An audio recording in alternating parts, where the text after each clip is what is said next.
Welcome to the Bringing the Human Back to Human Resources podcast, the podcast all about the delicate balance between people and business, and quite literally reconnecting the two. My name is Tracy Rubin, and I've spent nearly my entire professional career in HR. Join me as I share stories, opinions, and words of advice with you each week. Hi, everyone. Welcome back to the podcast. Thank you so much for being here for another week. You know what to do. Don't forget to rate, review, and subscribe wherever you are listening or watching this podcast. This week's episode is with Sammy Courtright. I have to tell you, I first met Sammy, probably through the podcast, I think. I can't exactly remember how, but when I joined Sammy for a panel discussion that she was hosting through her company on employee and employer recognition, we just hit it off. And that wasn't the first time we met. We, of course, connected before that. But I think, if there's anything that is true, it's that she really brings a fresh perspective, and I think you're really going to enjoy this episode. So let me tell you a little bit about Sammy. Hailing from Australia, Sammy Courtright is the co-founder and chief brand officer of TenSpot, an all-in-one platform that helps companies connect, engage, and manage remote and on-site employees. After finding it frustrating to stay healthy in a typical 9-to-5 environment, Sammy and her co-founder, Jonathan Cohn, teamed up in 2014 to create FitSpot, whose mission was to deliver wellness where employees needed it the most, at work. Renamed TenSpot in 2020, the company not only rebranded to expand beyond wellness, but now offers a centralized solution for companies to increase their productivity, boost retention, and build a strong culture. When COVID hit, Sammy learned that customers were facing a similar issue. How do we ensure employees feel like they work for the same company when they're not in the same place? Through research, she discovered that leadership was struggling to manage distributed teams. This led to TenSpot's expansion to the workforce engagement platform it is today. With a BA in Fine Arts from the University of Miami, Sammy is a certified Pilates instructor who brings a blend of grit and imagination to the zillions of tasks that confront every startup. While she wears many hats, Sammy's passion for building culture has created an atmosphere at TenSpot dedicated to positive thinking and collaboration. So without further ado, let's welcome Sammy to the podcast. I think you're going to love this discussion. Sammy, welcome to the podcast. You're officially here. Thank you so much for having me. I'm really excited to be having this conversation with you today. I feel like it's such a timely discussion, and it's a question around, employee engagement that everyone is talking about at the moment. So thanks for having me. Yeah. Oh my gosh. I'm super excited for this conversation. And I alluded to this in the intro that you and I have had a chance already to kind of do something like this on your platform with your company and how much fun that was. And I think that everyone is in this employee engagement bubble, including myself, actually being a director of employee engagement. It's something I'm constantly thinking about, like, how the heck do we solve for these problems? And I get these questions all the time, like, where do we even start?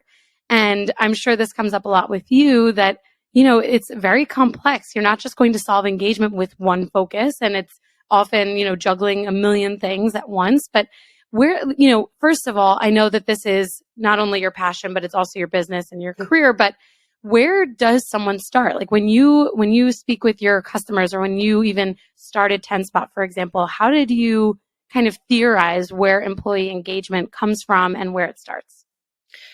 Sure. So we really did a lot of discovery at the beginning stages of TenSpot to better understand what were our customers facing, to your point. And after doing hundreds of interviews, we kept hearing this sentiment. Now, I want to be very clear that these conversations were happening at the beginning of the pandemic. I'm talking March, April 2020. So the sentiment that we were hearing was, how do I get people to feel like they work for the same company when they're no longer in the same space? And that really triggered TenSpot's, kind of inception around employee engagement and connecting teams, regardless of where teams were located. But when customers come to us and they're like, we don't even know where to get started, we think we have a problem with employee engagement, or we think that there are areas to improve with employee engagement, but what does that even mean? And what could we even do to gauge that? And something that we found really beneficial is just sending out an anonymous survey.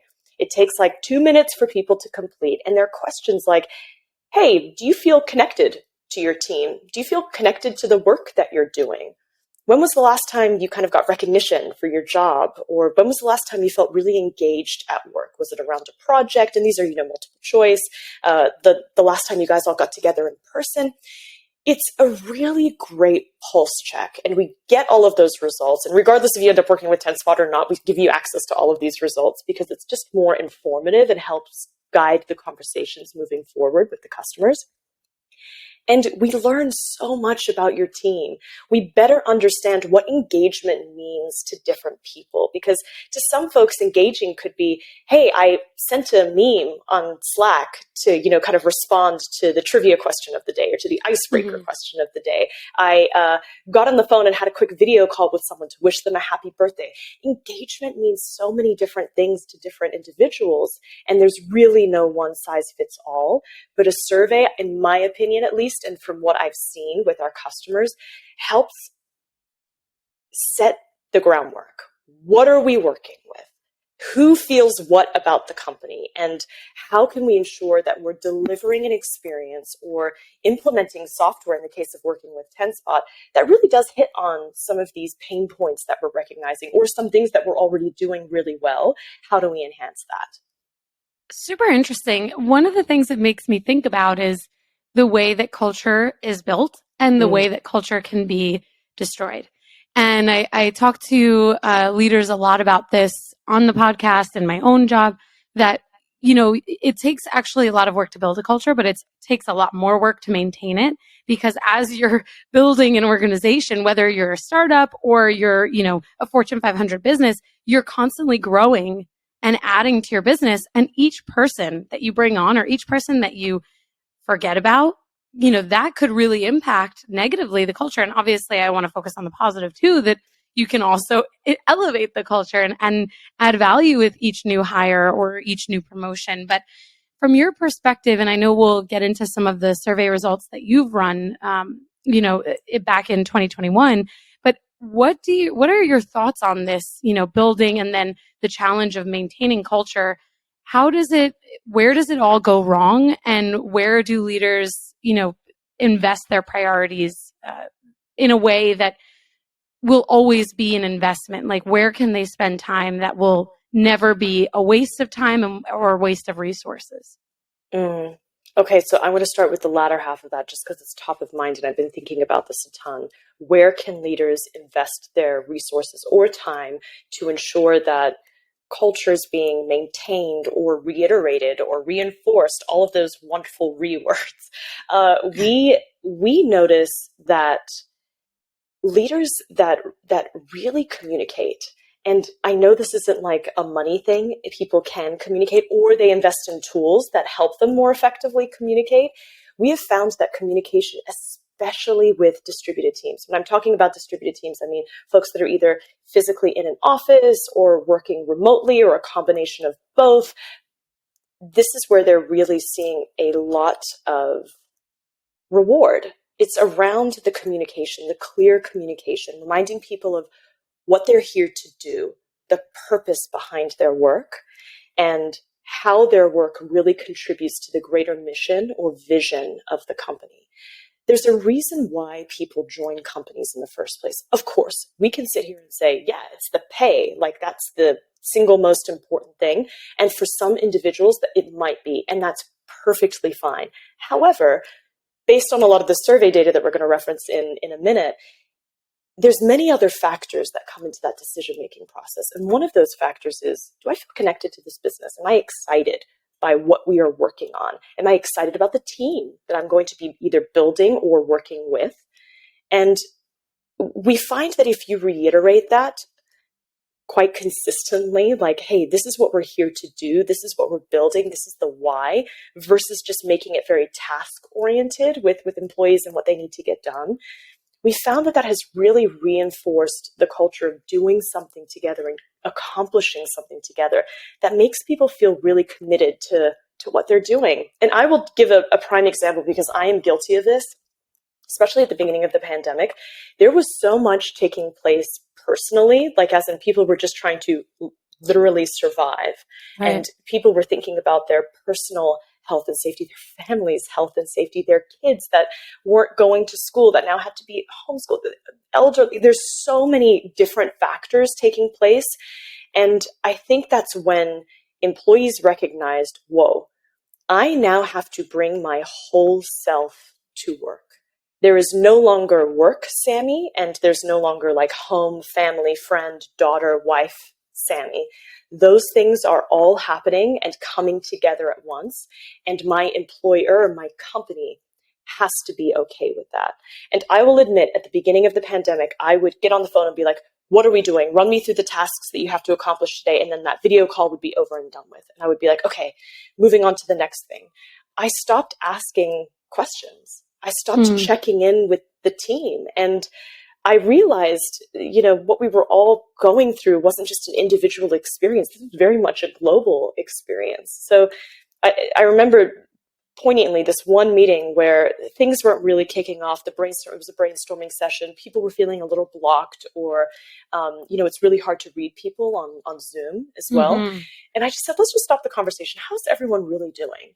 And I remember people being like, it sucks right Yeah. now. And there was just an honest Yeah. conversation and honest communication. And from that moment on, I really tried to take that as an opportunity I could be communicating more effectively, because we had created such a wonderful, collaborative and supportive and really fun culture when we were all in office.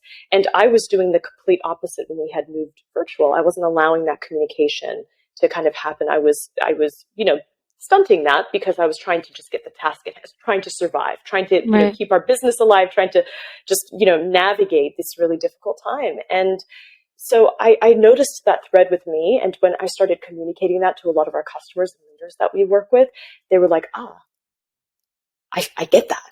I feel like we haven't really been doing as good of a job around that communication. I don't think we've really reiterated what our company values are and why those values are still relevant, even if we're all dispersed. And if they're no longer relevant, maybe it's time to revisit those values.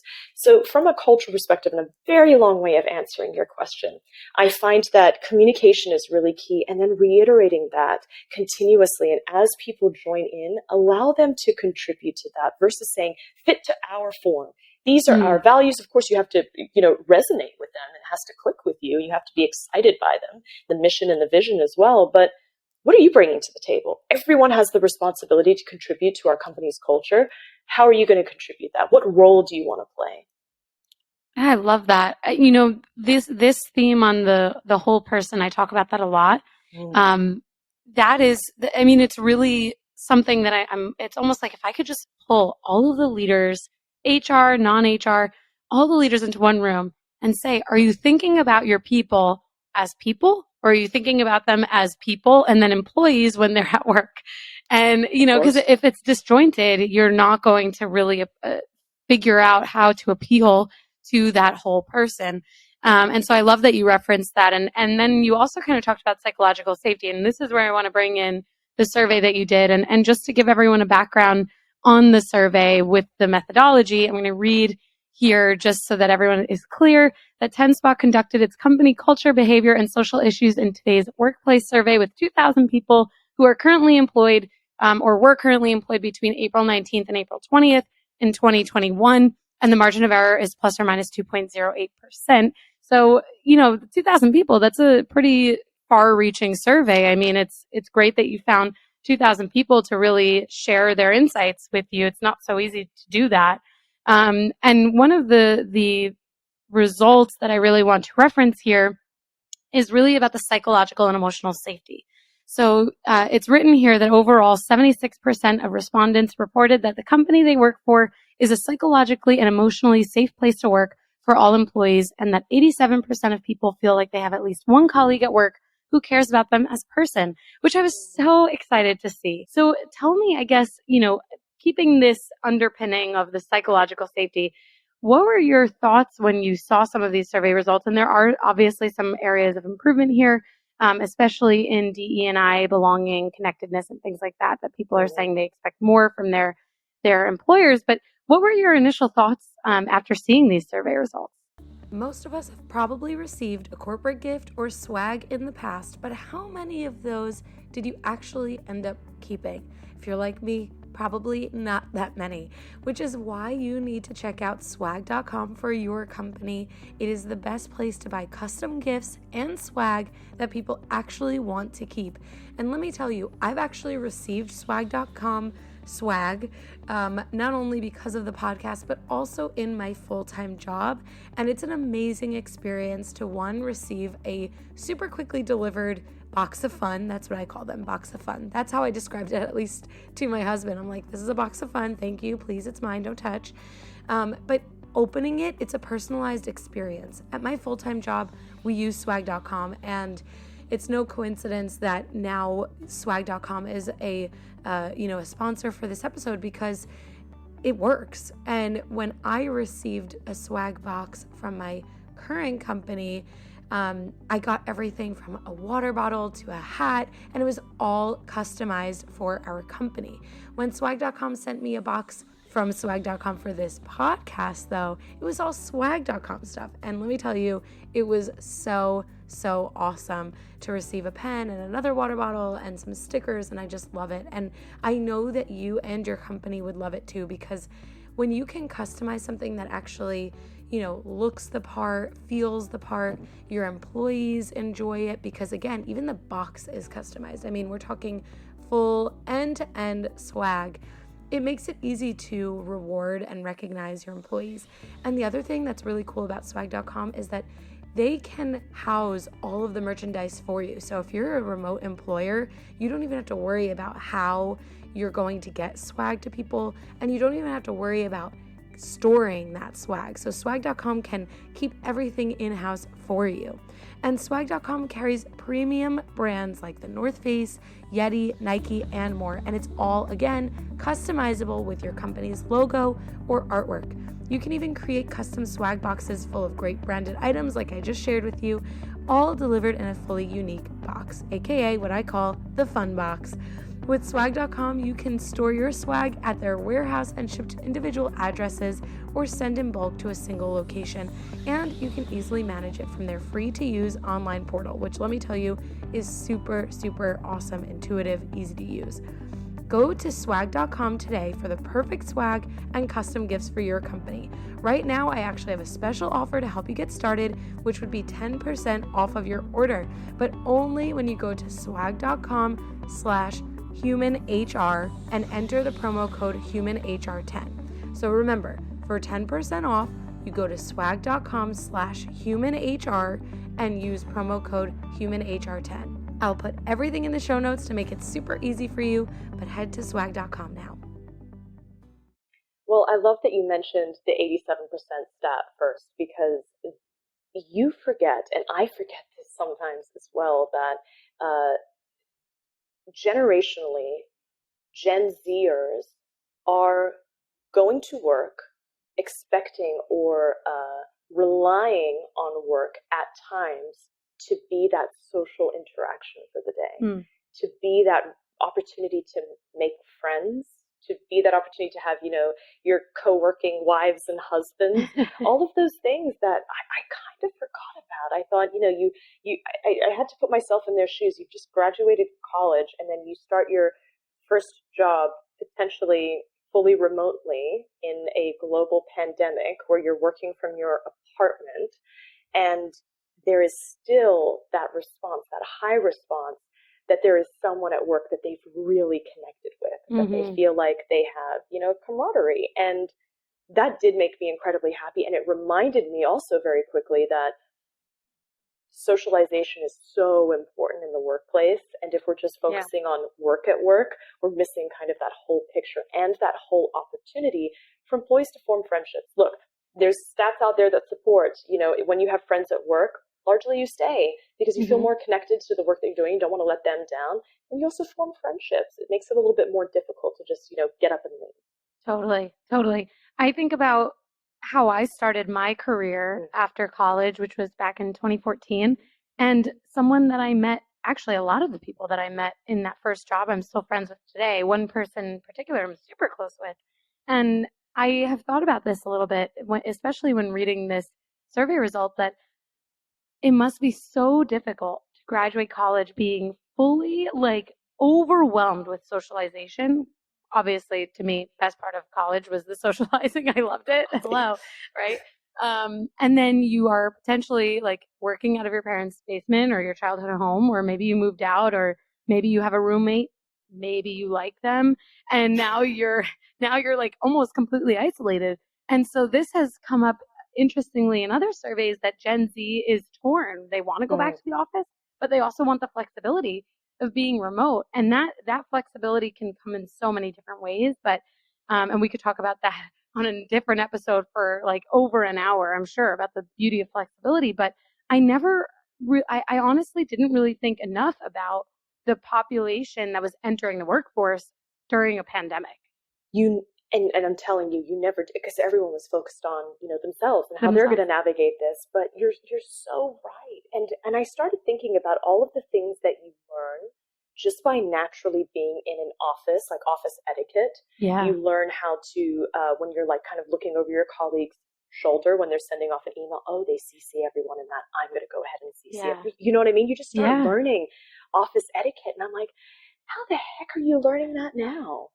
When you can't Yeah. just look over someone's shoulder, you can't just tap someone and be like, hey, I'm about to send this off. Could you roll your eyes over it before I send it? Now it's like, oh, you got to Slack it to them or email it to them, ahead of Totally. time. You have to schedule time on their calendar to get the 5 minutes for them to roll their eyes over. That spontaneity of like learning on the fly doesn't really exist. It's a little bit more scheduled if you do want to make it happen. And you're totally right. There's just so many different elements that people forget about that took place in an office environment that is impacting how Gen Z and other and future generations enter the workforce and learn and Yeah. professional development.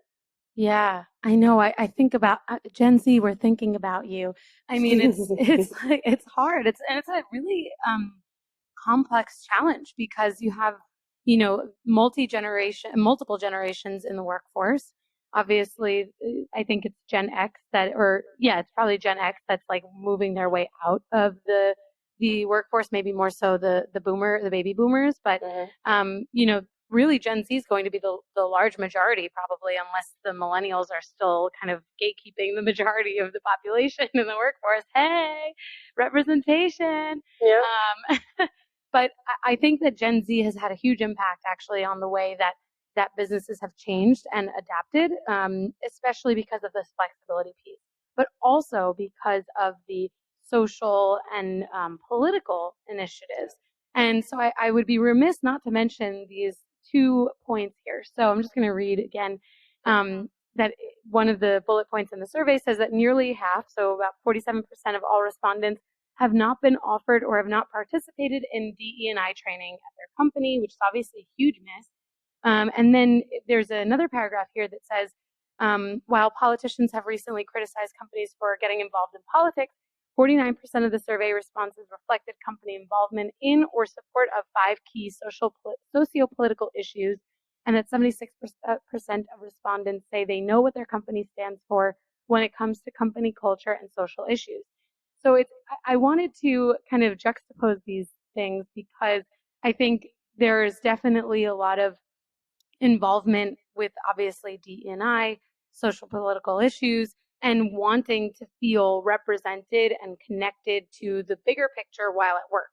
And then I also read and hear from people that they don't really want as much of that because they have their own Of beliefs course. and they don't want their beliefs challenged. So what are your takes on this for, companies having this balancing act of being expected to speak out on important topics and then also not wanting to isolate certain people who, especially if only 47% of people, or I should say, if 47% of people, at least in this poll, have not received the training, it's going to be hard to actually expect them to be able to understand what position you're taking, whether you take one or not. I mean, the training is so much a part of that piece.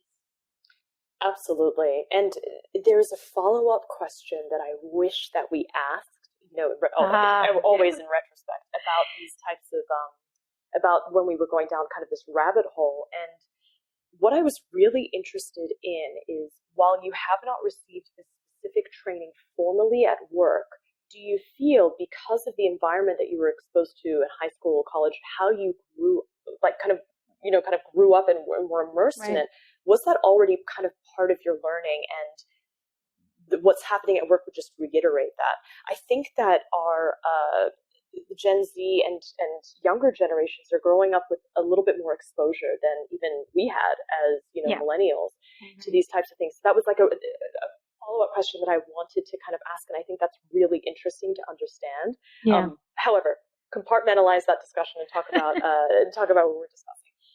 Yes, it is a slippery slope, and I completely and utterly empathize with both the employee and the company employers in this situation, because as an employer, when it comes to social issues, you are not only thinking about, could I potentially alienate our team, like the Right. employees at our company, but there's customers, there's shareholders, there's the general public, there's all these other individuals that you have to think about, and it's really complicated to have a stance on a particular issue, knowing that it could potentially alienate individuals. So I understand why companies are thinking, well, where do we want to take a stance on that? And then on the flip side, the employees are thinking, well, hang on a second, I have my own views.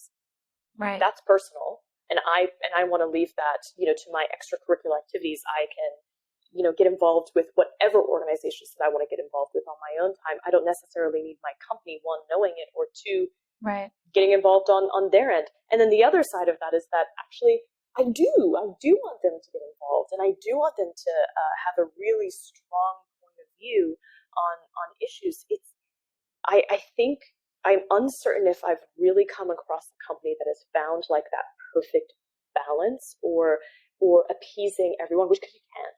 Like No. you really Yeah. can't. It's a lose lose or a win win, depending on Yeah. how you look at it. Depending on In many of these situations, however, I have seen some companies get a little bit creative with it, being like, "Hey, there's a stipend that we want to give to every single employee to support whatever they want to support, right. and you can post about it, you can not post about it, you can do whatever you want to do, but this is your stipend, and we really, kind of encourage you to get involved in whatever capacity it might be." And some people, go to a local shelter, animal shelter, and they get involved that way. Some people Mm-hmm. get involved in missions, and I know in New York, especially on my street, there's several opportunities. Companies coming in and out, doing wonderful food drives here, and there's so many different ways to get involved, and where companies don't necessarily have to be the one saying, this is where we stand. It's, this is where you stand, and we support that by literally financially and giving you the Right. time off in order to contribute. But I haven't ever seen a situation where everyone's happy.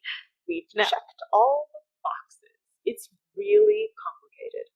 So complicated. And actually, I completely agree with this approach that, if the key is that people want, or really the challenge we're solving for is that people want to feel more connected to work, to the people around them, to the bigger picture, whatever that Mm-hmm. means for them, where work sits in their lives, etc.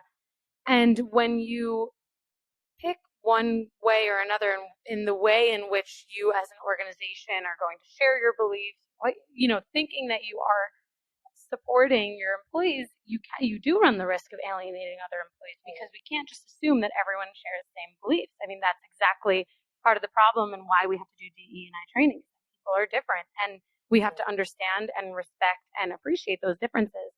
And so one of the things that in my past, actually Target, I think, did a really good job of this, is that you were able to volunteer and have those hours accrued, and you were able to, win things. Yeah, it was like a bucket of fun. Yeah, it was amazing. And when I look back on that, I think about how I was able to give back time in places that meant a lot to me, and being able to take the time for that, not having to use PTO, being able to have company sponsored volunteer events, so you're able to do things together as well for really meaningful organizations that everyone can get behind.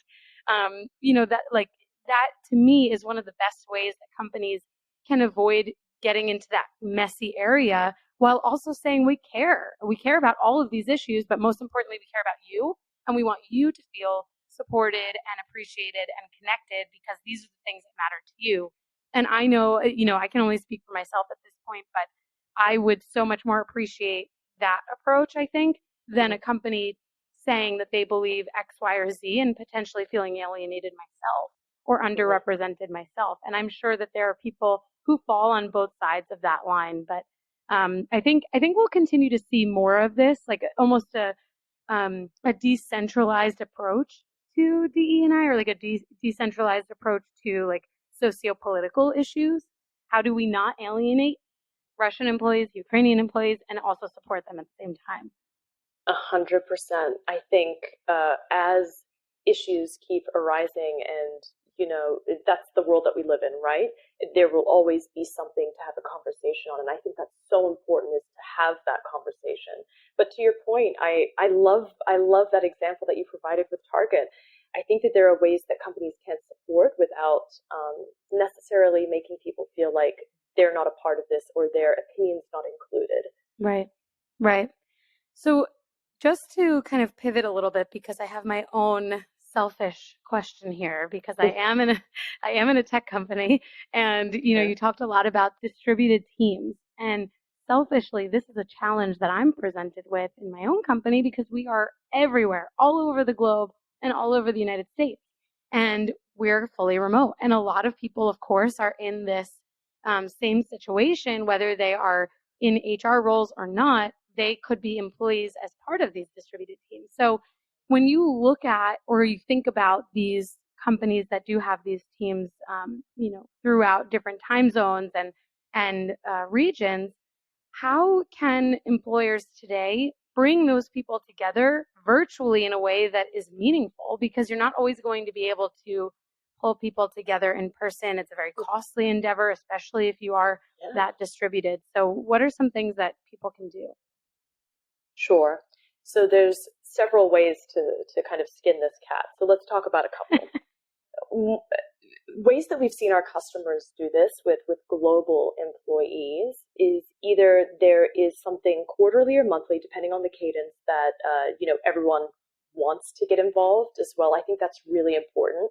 Anytime someone feels like, oh, it's the company thing, I'm forced to get online and do it, there's already like no, Yeah. just no. Yeah. That's a bad experience. Let's move away from that.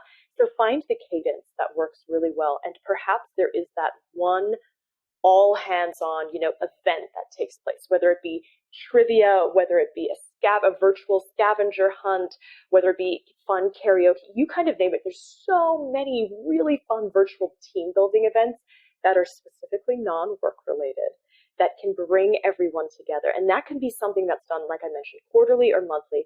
Then it's really important to have the teams in the different parts of the globe get together locally. When I say get together, it can still be virtual, but there still needs to be that connection with like the boots on the ground, who's in your area, who's in your time zone, Right. who's within 3 hours or 5 hours of your time zone.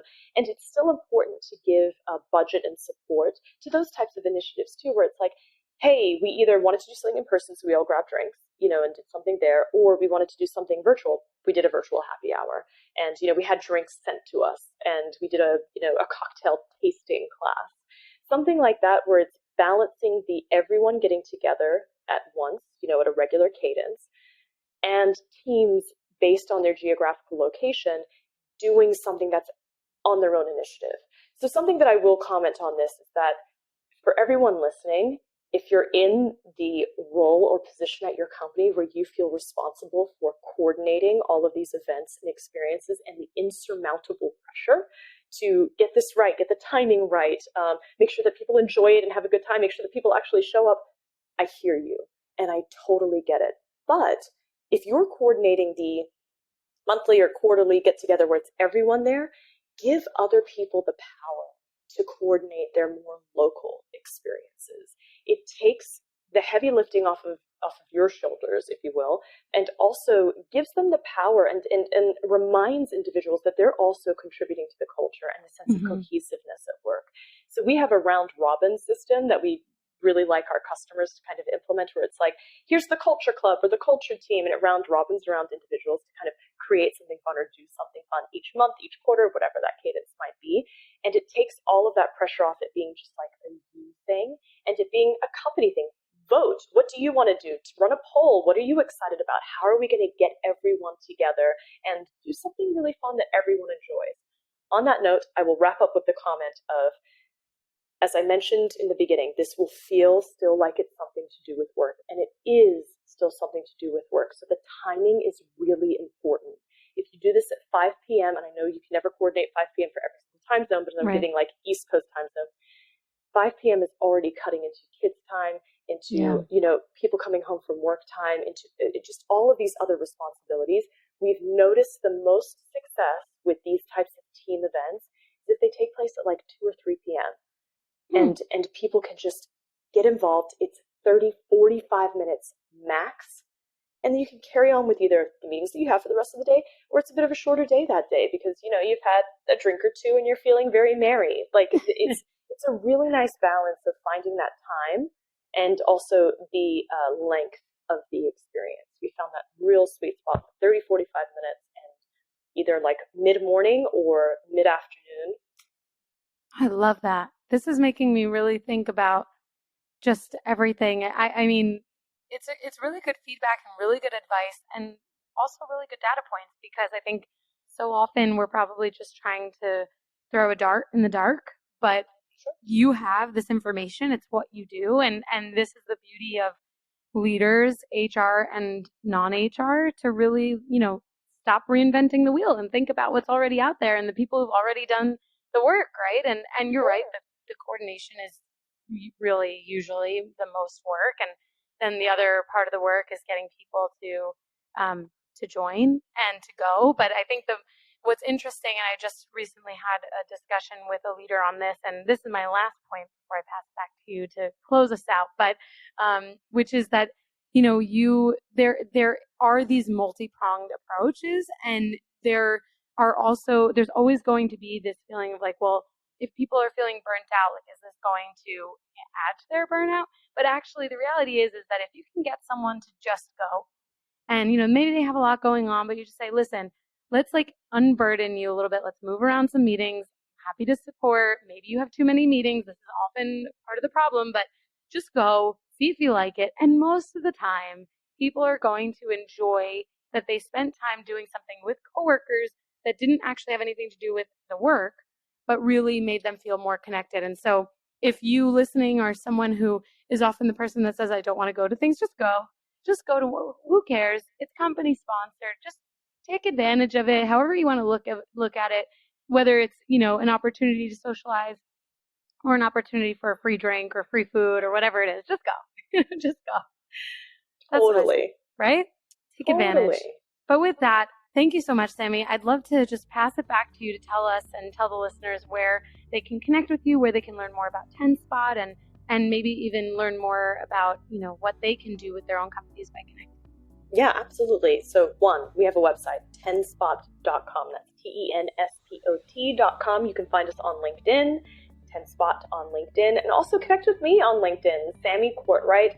I post a lot of stuff, based on a lot of the data that we're covering that we've discussed not only today, but also we're doing continuous interviews and surveys and polls to understand what is really making teams click. How can we best support leaders when they're all dealing with the same issues around connectivity and engagement. If you want to send me an email directly, I would love that. My email is sammy@tenspot.com. Amazing. Well, Sammy, thank you so much. It's been a pleasure having you on the podcast. I continue to love chatting with you, and I'm sure our paths will continue to cross. Oh, I hope so. We'll make it happen. Yes, we'll make it happen. Thank you so much. Thanks for having me.